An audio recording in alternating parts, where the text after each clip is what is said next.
अस्सलाम वालेकुम। सब्सक्राइब कीजिए उर्दू टीवी को अपने मोबाइल पर देखने के लिए रेड कलर के बटन को प्रेस कीजिए और घंटी भी।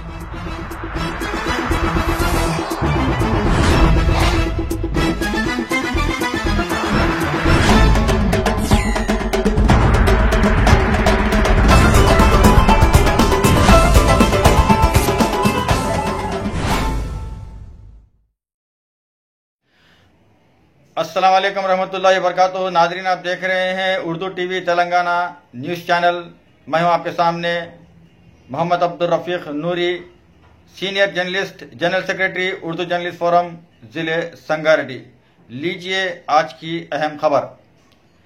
ज़िले संगारेड्डी में माह रमज़ानुल मुबारक के पेश नज़र इफ्तार पार्टियों के इनेकाद का सिलसिला जारी है।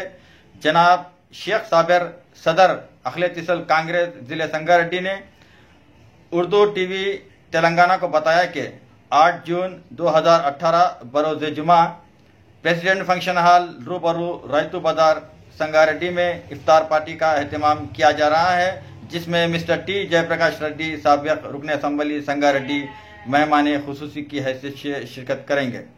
जनाब शेख साबिर ने आप तमाम से शिरकत की अपील की। अगर आपको ये वीडियो पसंद आता है तो बराह करम इस वीडियो के नीचे सब्सक्राइब का रेड कलर का बटन है, प्रेस कीजिए, शेयर कीजिए। अल्लाह हाफिज।